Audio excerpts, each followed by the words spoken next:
소재혁신 역량 강화 전략 포럼이 개최되는데요. 이번 포럼은 모든 산업의 기초인 소재 분야의 혁신을 추진해서 전체 산업의 경쟁력을 높이기 위해 기획됐습니다. 1부와 2부로 나뉘어서 진행될 오늘 포럼에서는 먼저 1부에서 박원주 특허청장의 정책 발언이 있을 예정이고요. 2부에서는 서울대학교 재료공학부 황철성 교수의 주제 발표와 소재혁신기업과 관련 기관이 참여하는 패널 토론으로 진행됩니다. 그럼 지식재산이 함께하는 대한민국 소재혁신 역량 강화 전략 포럼 함께 지켜보시죠. 네, 고생하셨습니다.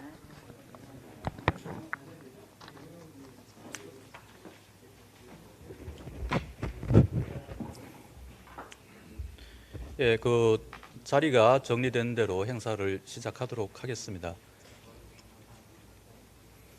오늘 그 코로나 와중에 그 행사가 진행되기 때문에 당부 말씀드리겠습니다. 그 입장 전에 다들 그 발열 체크하고 주의사항 전달 받은 걸로 압니다만은 그 나중에 그 발언하실 때 그때는 뭐 답답하시면은 마스크를 벗으셔도 되는데 가능한 한 끝까지 마스크를 착용해 주시기를 부탁을 드리겠습니다.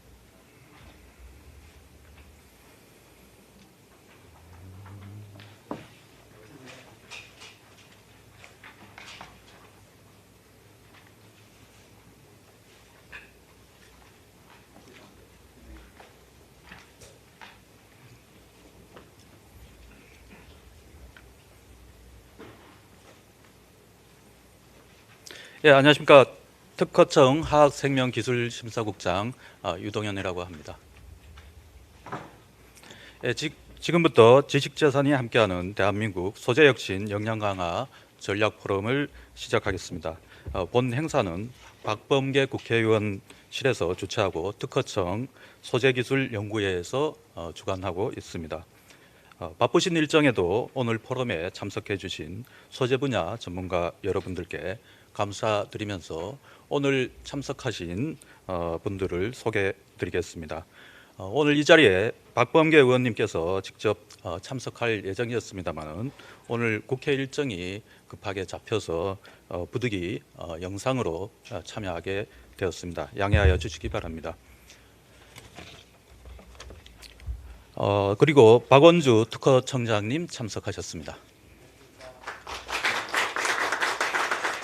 예, 다음으로 오늘 토론회 자장을 맡아주실 황철성 서울대학교 재료공학부 교수님 참석하셨습니다. 예, 패널 토론 순서에 따라 전문가분들을 소개해드리겠습니다. 솔브레인의 도승철 이사님입니다. 예, 동진 세미캠 김재현 부사장님입니다. PI 첨단 소재 최정열 연구소장님입니다.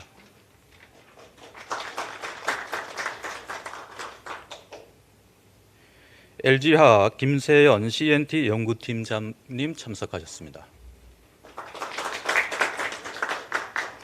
예, 다음으로는 한국화학연구원 이미혜 원장님과 한국표준과학연구원 박현민 원장님은 영상으로 포럼에 참여하셨습니다. 다음으로 기초과학연구원 부경호 이노베이션 팀장님입니다. 한국기초과학지원연구원 이주한 대형 연구시설 기획단장님입니다. 예, 한국산업기술평가관리원 박형호 PD님입니다. 예, 마지막으로 특허청 박한용 특허팀장님입니다.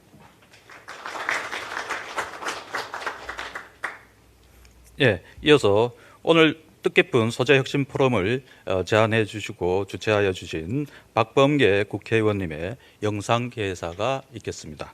다 같이 영상을 보시겠습니다.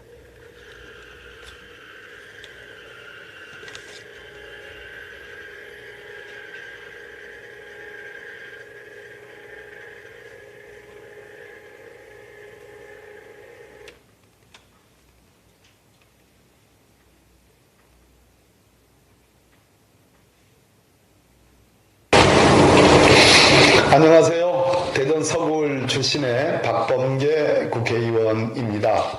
오늘 국회가 원구성과 관련해서 회의가 있어서 부득불 이렇게 영상으로 말씀에 대체하려고 합니다. 양해 부탁드리겠습니다. 바쁘신 중에도 이 자리에 참석해 주신 우리 특허청의 박원주 청장님, 또 황철성 교수님을 비롯해서 소재 분야 전문가, 관련 해당 기업 대표분들께 감사의 말씀을 드립니다. 1년 전 일본은 소재 수출 규제를 단행해서 현재까지도 진행이 되고 있습니다. 반도체, 디스플레이 분야 3개 품목에 대한 그 수출 규제는 지금도 대한민국과 몹시도 불편한, 그리고 우리 국민들의 많은 분노를 자아내고 있습니다. 소재 산업의 경쟁력을 강화하고 기술 혁신을 이루는 길만이 대한민국 경제를 지키고 지속적인 성장을 담보할 수 있다고 생각합니다. 국내 산업 전체 경쟁력을 끌어올리기 위해 모든 산업의 기초인 소재 분야 혁신을 이끌고자 본 포럼을 주최하게 되었습니다. 그동안 저는 국회에서 일본 수출 규제 극복과 소재 혁신을 위해 일본 수출 규제와 같이 대외 경제에 악영향을 끼치는 변수가 생길 경우 국내 소재 부품 업체들이 안정적인 생산 체계를 유지할 수 있도록 하는 소재 부품 특별법 개정안을 대표 발의한 바 있고, 중소벤처기업의 기술 보호와 기술 거래를 촉진하고자 기술 탈취에 대한 실효성 있는 손해배상을 담은 특허법 개정안을 대표 발의하여 지난 본회의 때 통과된 바 있습니다.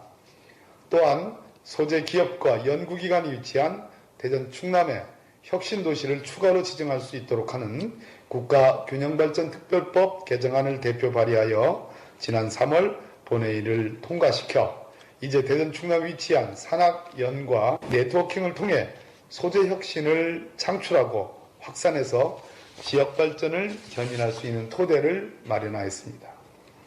소재 기술이 경쟁력 있는 수준에 도달하기 위해서는 각고의 노력과 함께 지역의 혁신 역량을 유기적으로 결합시킬 때 가장 생산적이고 효율적으로 소재 혁신을 이루어낼 수 있을 것입니다.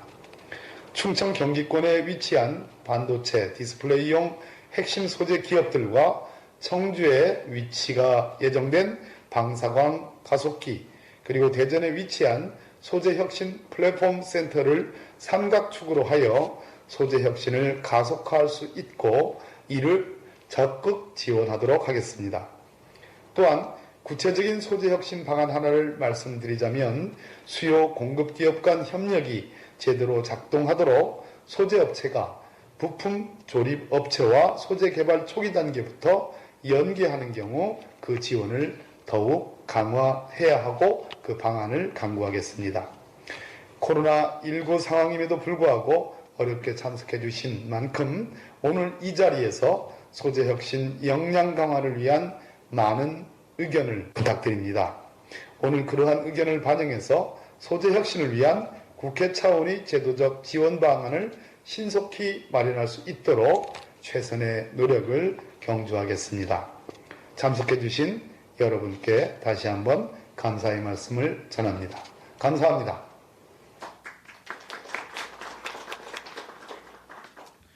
예, 이어서 오늘 행사를 전반적으로 준비하여 주신 박원주 특허청장님의 말씀이 있으시겠습니다. 예, 안녕하십니까. 박원주 특허청장입니다. 사실 오늘 이 자리는 저보다는 방금 영상 메시지 주신 박범계 의원께서 훨씬 더 관심을 가지고 추진하셨던 일인데 오늘 어쩔 수 없는 국회 일정 때문에 자리에 오시지 못하셨습니다. 자리에 오지는 못하셨지만 그럼에도 불구하고 오늘 이 자리를 통해서 소재 혁신을 이루는데 우리나라의 총력을 모아야겠다는 그 마음은 변함이 없으실 것이기 때문에 좋은 성과가 이 자리를 거쳐서 이루어졌으면 좋겠습니다. 오늘 좌장으로 수고해 주실 황철성 교수님 비롯해서 참석해 주신 소재 분야 전문가 여러분, 그리고 이따가 영상으로 참여해 주실 화학연구와 표준연구원의 연구원장님들께도 감사드립니다. 소재는 산업의 기초가 되는 기반 기술입니다. 여러 산업에 확장돼서 혁신 제품을 만들 수 있는 기초적인 재료이고 그 파급력이 매우 큽니다.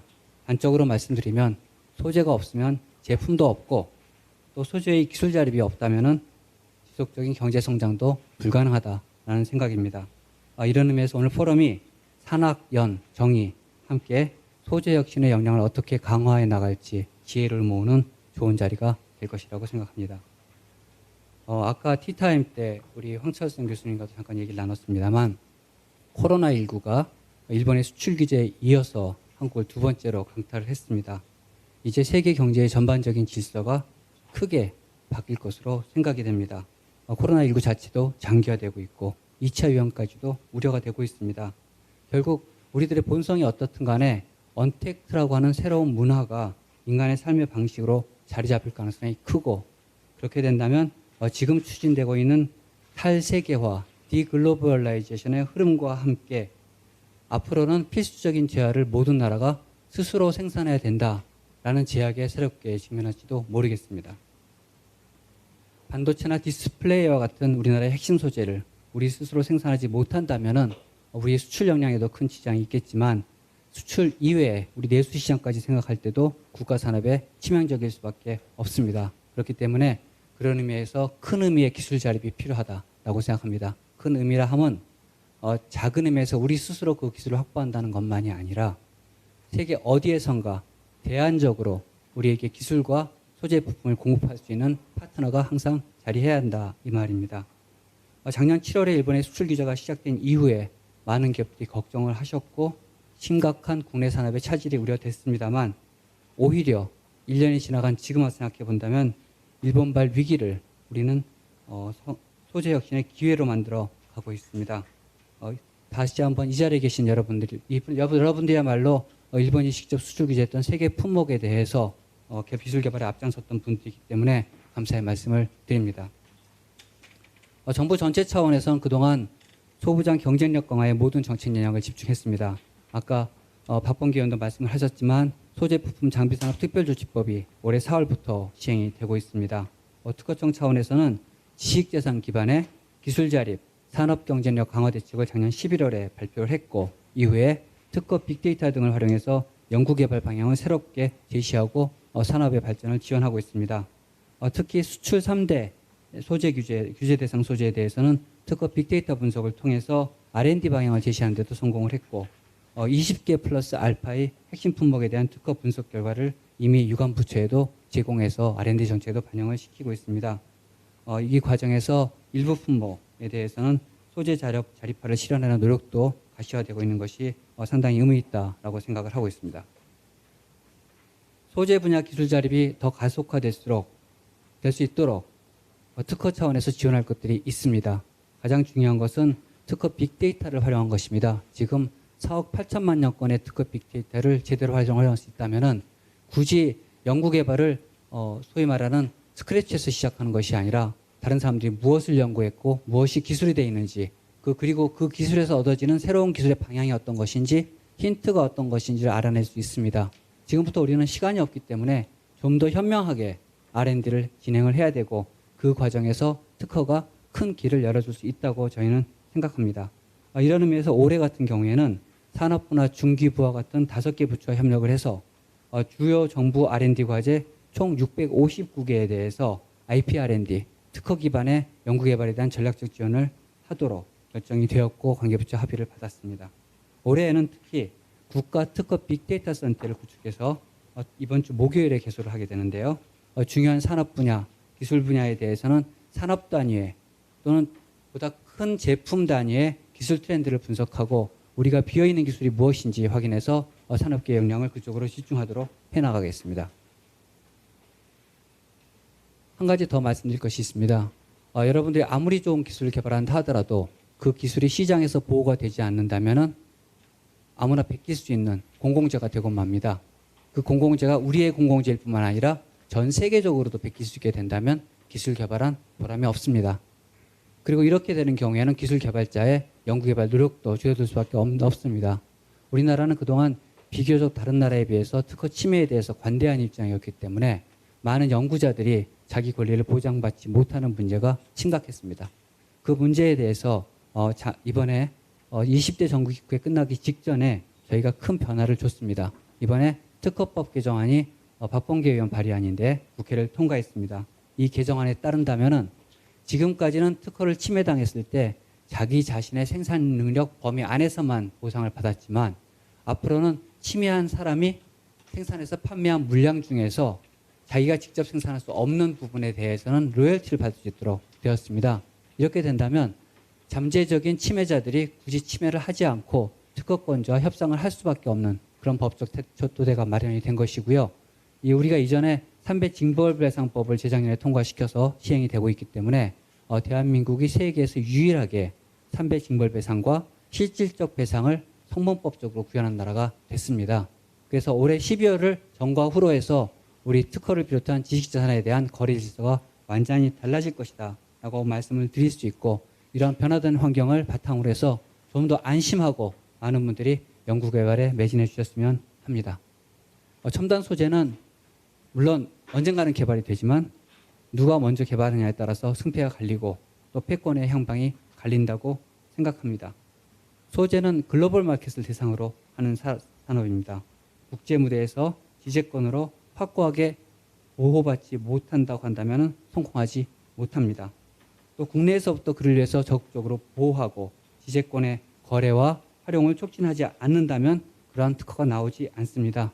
그래서 정부의 여러 가지 보호장치, 지원장치, 또 금융, 거래 등 모든 가능한 수단을 동원해서 우수한 특허가 만들어지고 궁극적으로는 공고한 소재 혁신이 이루어지도록 특허청도 최선을 다하겠습니다. 감사합니다.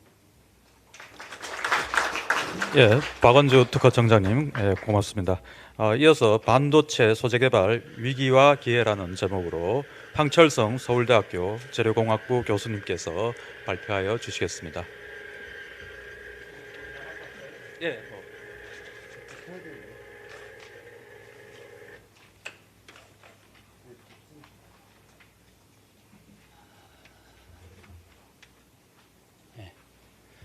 안녕하세요. 특허청장님 방금 말씀하시는 거 듣다 보니까 귀가 번쩍 뜨이는 게 하나 있는데요. 한 10여 년 됐나 봐요. 제가 미국의 어느 대학 교수님이었는데 뭐 되게 잘 나가는 분이었는데요. 학교에서 만나서 이제 이런저런 얘기를 하다가 당신들은 새로운 분야를 연구할 때 어떻게 분야를 찾냐 그러니까 저는 당연히 논문을 볼 거라고 생각했었거든요. 네이처 이런 거 볼 줄 알았더니 특허를 못합니다. 특허에 이 사람들이 논문에 내기 전에 핵심적인 아이디어를 먼저 나왔기 때문에 특허를 먼저 찾아보면 거기에 좋은 게 많다는 얘기를 했었어요. 그래서 저도 이제 그런 걸 좀 해보려고 생각을 해봤는데, 첫째, 특허 찾기가 너무 어렵습니다. 학교에서요. 두 번째, 봐도 무슨 말인지 정말 모르겠어요. 일단 왜 제목 보면, 우리 특허 쓸 때 보면 제목을 알까리하게 쓰잖아요. 못 알아보게, 남이 잘 찾지 못하게. 그런 것 때문에 사실은 특허를 가지고 벤치마킹하는 게 굉장히 어려웠는데 되게 중요한 일이라 생각이 됐었거든요. 근데 지금 청장님 말씀 들어보니까 대학에 있는 사람들이 그런 걸 좀 할 수 있는 기반이 마련될 것 같아가지고 오늘 SRT 타고 온 보람이 있습니다. 저는 그 메모리 반도체 공정을 연구하는 사람입니다. 그래서 오늘 제가 준비한 내용은 그 반도체 중에서도 우리의 가장 주력 산업인 메모리 반도체에 관련된 문제를 여러분과 같이 이제 좀 나눠보고요. 여기 오신 분들이 다 반도체만 하시는 분들은 아니긴 하지만 이 우리나라의 가장 중요한 산업이라고 생각이 되고 거기에 들어가는 소재, 장비, 부품들에 대한 전략을 어떻게 가져가는 것이 좋을 것인가에 대해서 제가 직접 답을 드릴 수는 없습니다만은 같이 생각을 나눠보는 게 좋을 것 같아서 준비를 좀 해봤습니다. 이게 작년에 한참 그 일본과 이렇게 뭐 사회 감정적인 문제를 가지고 번졌죠. 그럴 때 뭐 국회에서도 얘기를 하고 몇 군데 얘기를 했던 자료를 조금 업데이트한 거라 가지고요. 아마 누군가는 보셨을 것 같기도 해요.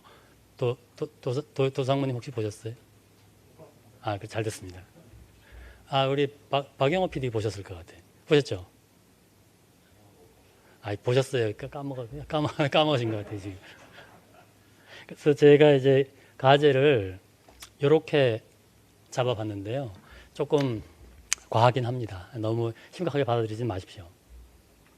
요거는 SK 하이닉스의 김진국 부사장님 강연 자리에서 제가 얻은 건데요.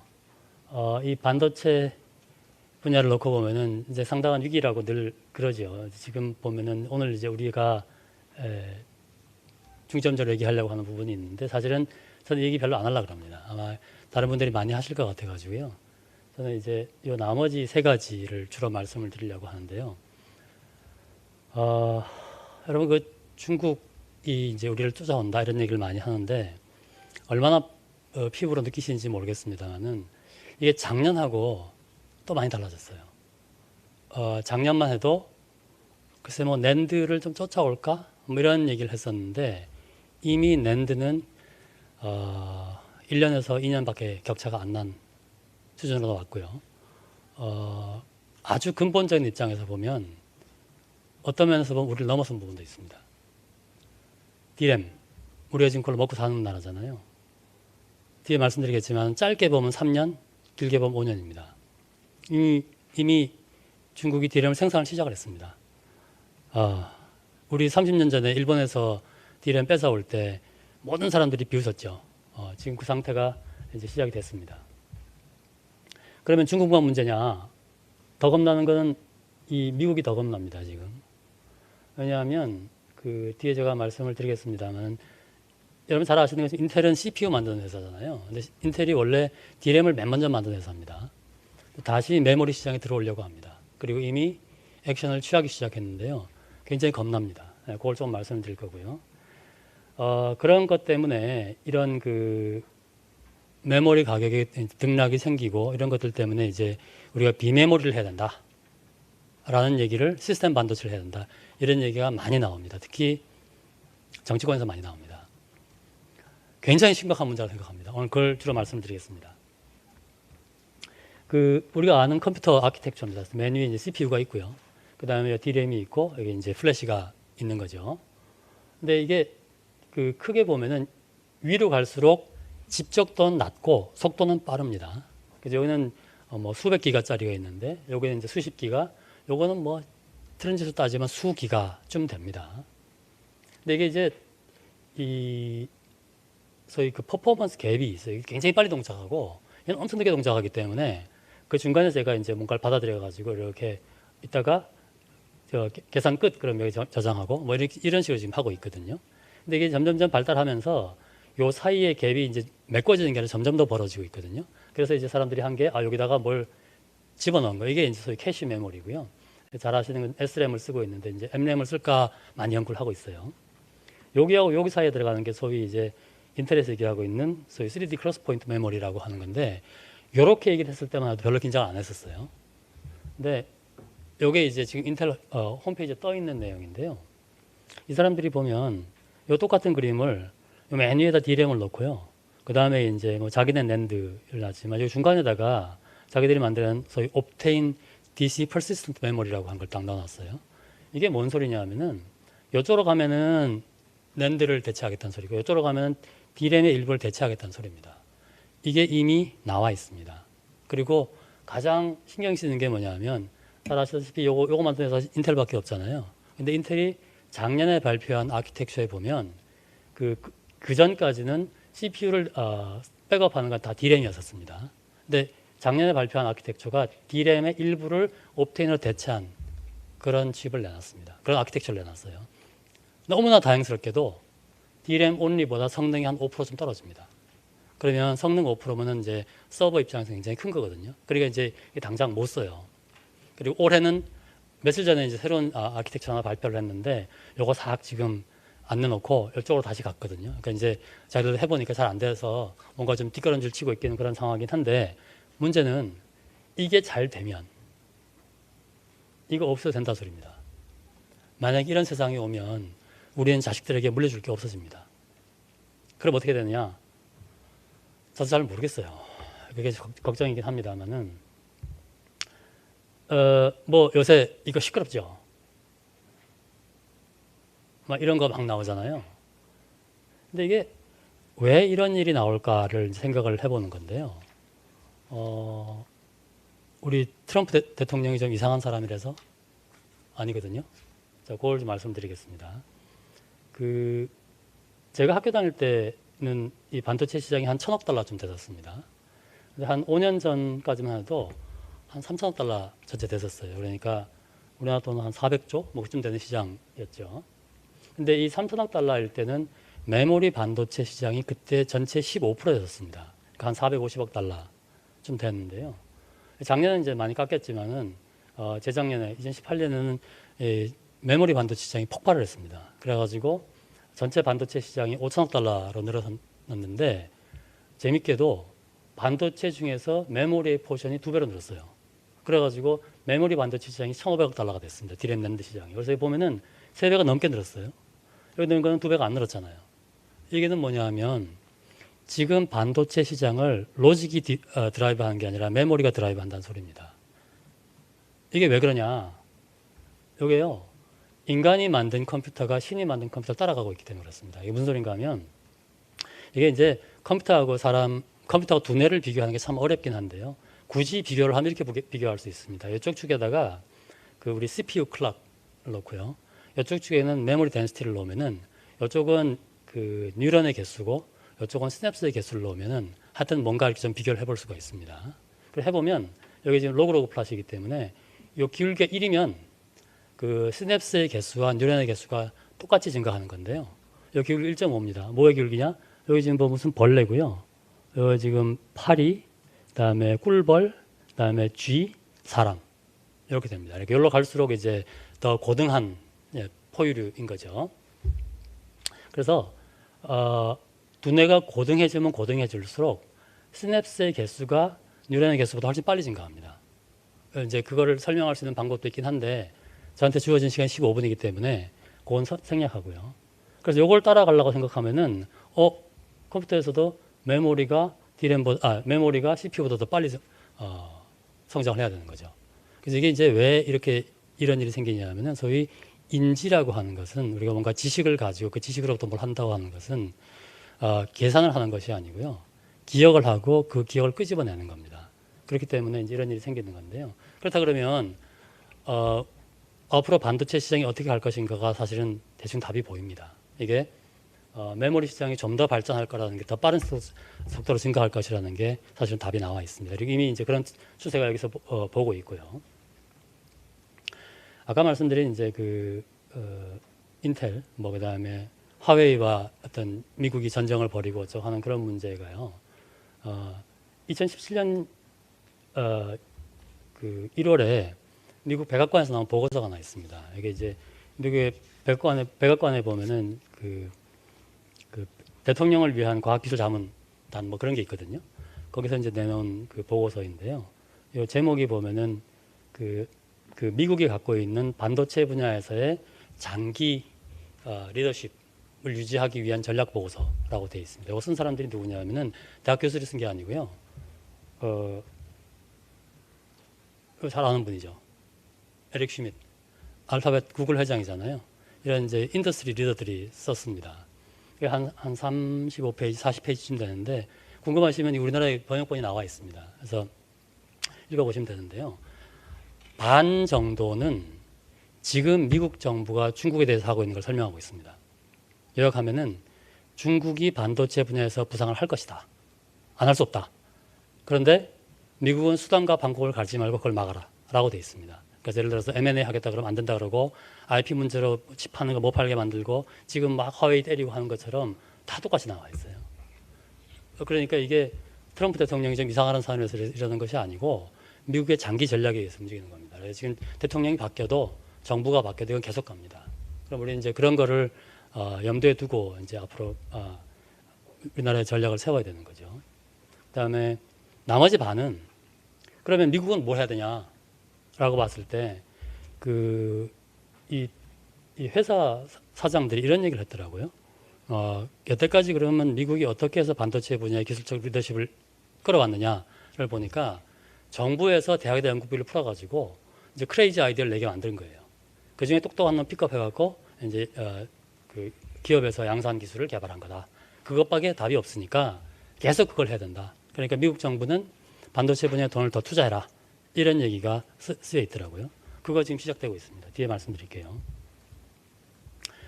우리가 제일 싫어하는 나라가 지금 일본이 됐죠. 일본도 우리를 제일 싫어하는 나라가 됐습니다. 불행한 얘기인데요. 문제는 일본이 지금 반도체 분야에서 뒤처지는 것 같은데 그렇지 않습니다.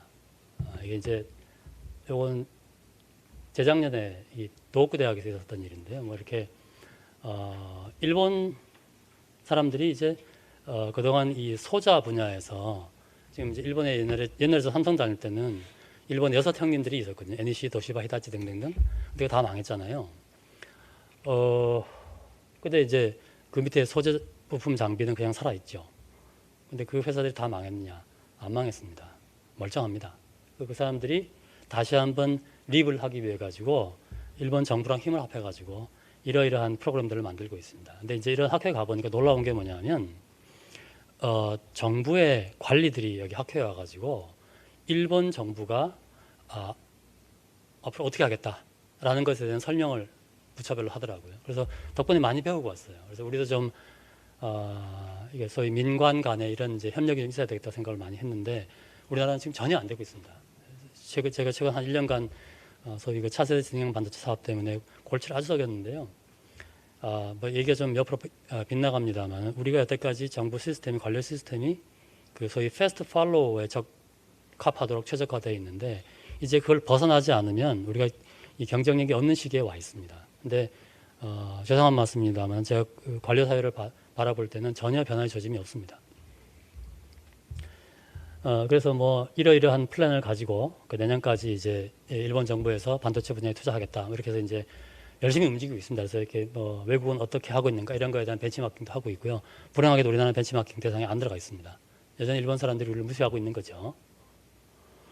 근데 이게 이제 제가 말씀드리고 싶은 가장 핵심적인 내용인데 이거 지금 오픈 도메인에 나와 있으니까 여기 테크인사이트라고 하는 웹사이트 들어가 보면 금방 쉽게 볼 수 있거든요.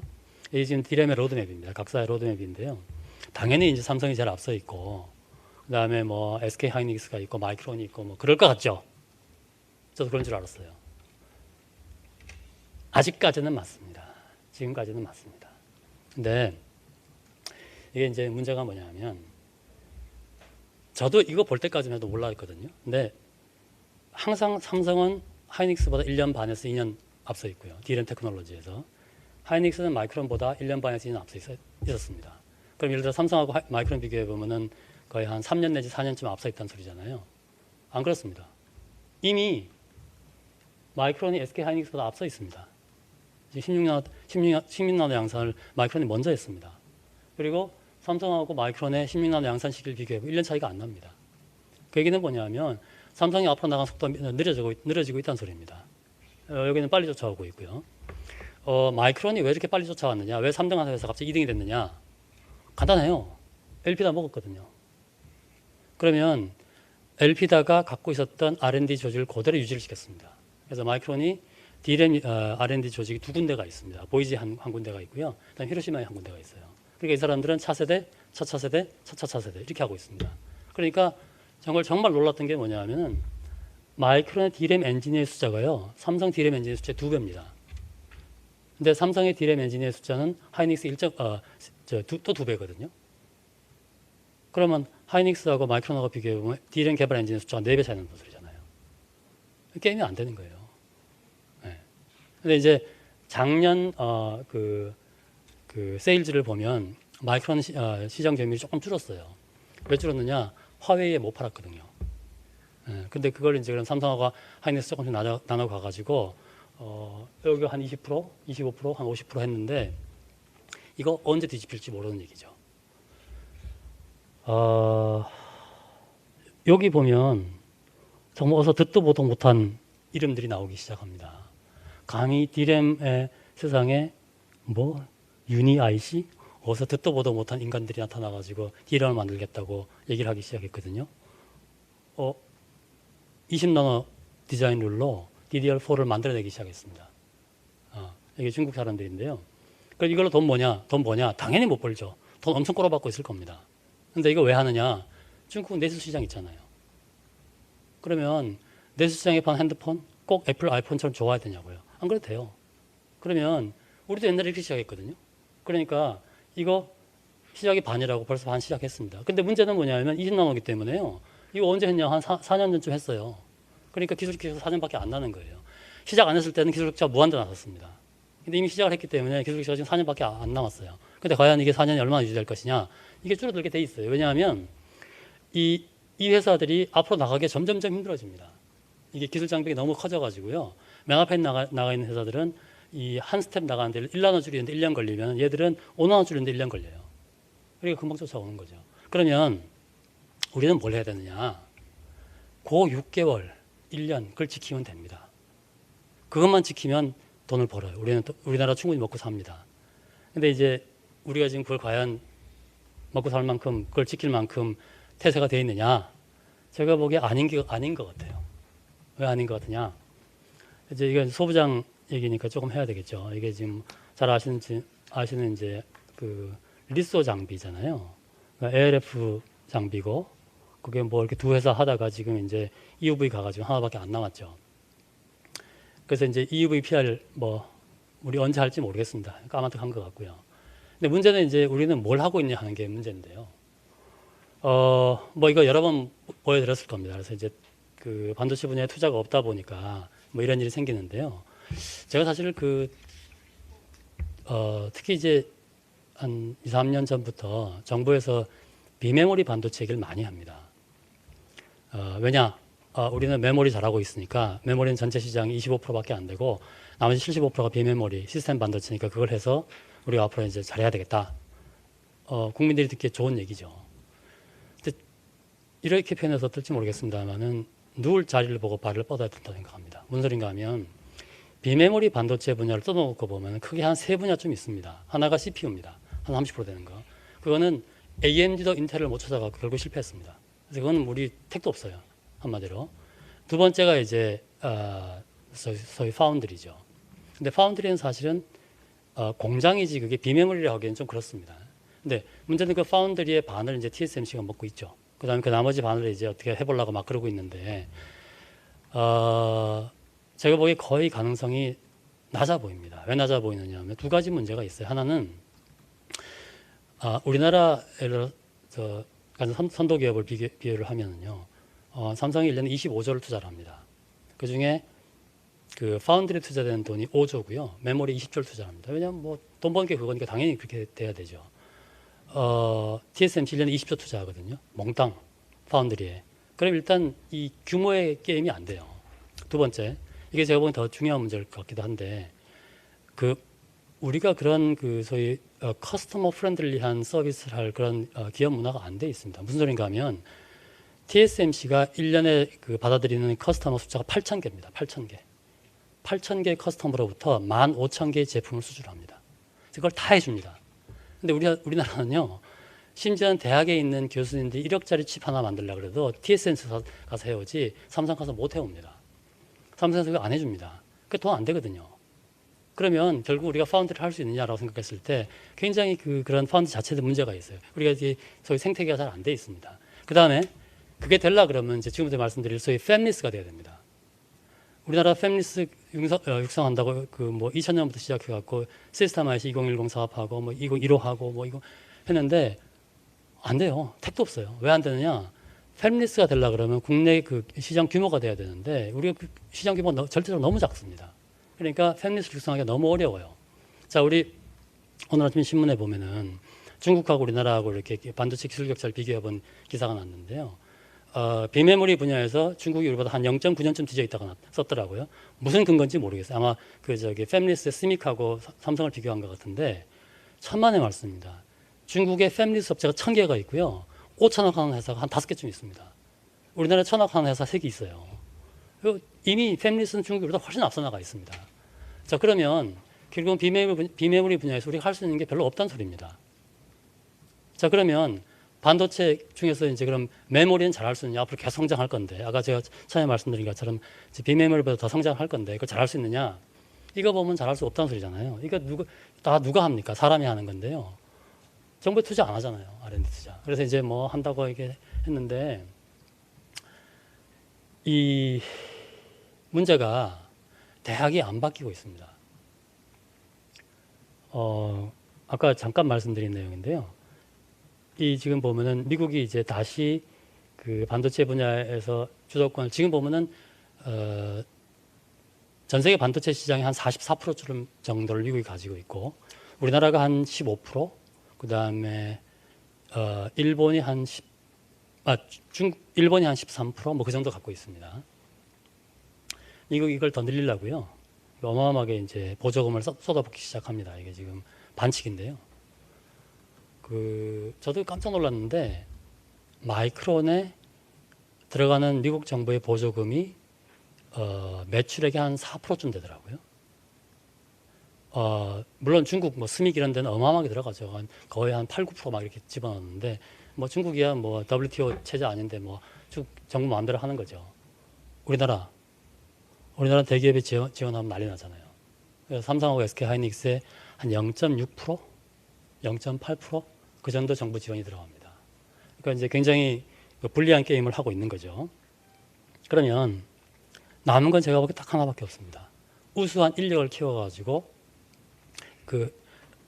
소재 회사에 다 보내고 그 다음에 여기 앉아 계시는 분들이 해서 다 우수 인력이 가가지고 우리나라 이 반도체 산업을 서포트하고 그다음에 새로운 것도 만들어내고 이렇게 해야 되는데 가령 저희 재료공학부만 보면요, 저희 이제 뭐 이렇게 구성이 돼 있습니다. 그 교수가 이제 43인데요. 그 중에 반도체 하는 교수가 2사람 있습니다. 그럼 이제 5%예요. 근데 30%는 금속하는 교수입니다. 근데 뭐 금속 중요하죠. 근데 우수 인재가 그만큼 많이 필요하냐고요. 천만의 말씀입니다. 포철에 1년에 1명 갑니다. 서울대학 박사가요. 여기 교수는 없는데 반도체 사람 많이 필요하니까 왕창 뽑아가요. 저희 석박사 졸업생 30%가 반도체사 갑니다.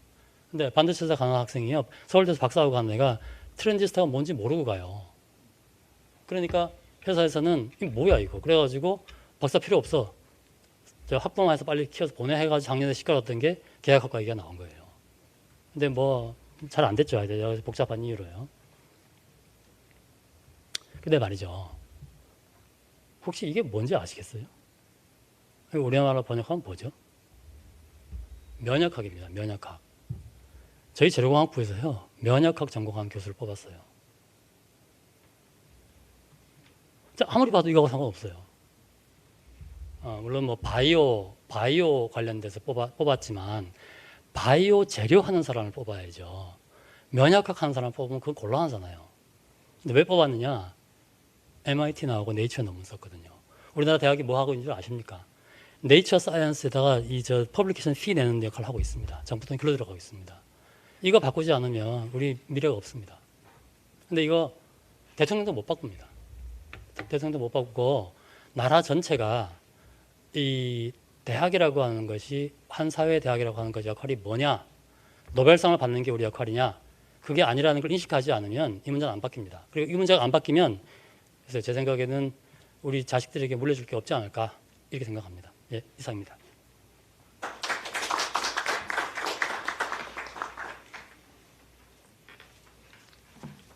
예, 교수님 감사합니다.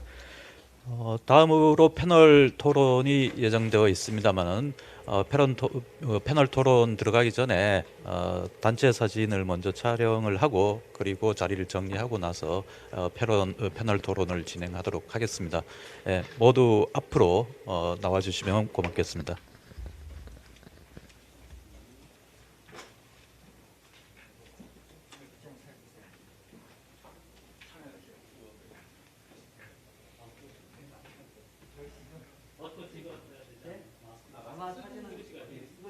이어서 패널 토론이 진행될 예정입니다. 패널 토론 시간에는 소재 개발, 신소재 창출, 인프라 구축 등 폭넓은 분야에서 소재 혁신을 위해 전문가들이 다양한 의견을 나눌 예정입니다. 잠시 후 함께 하시죠.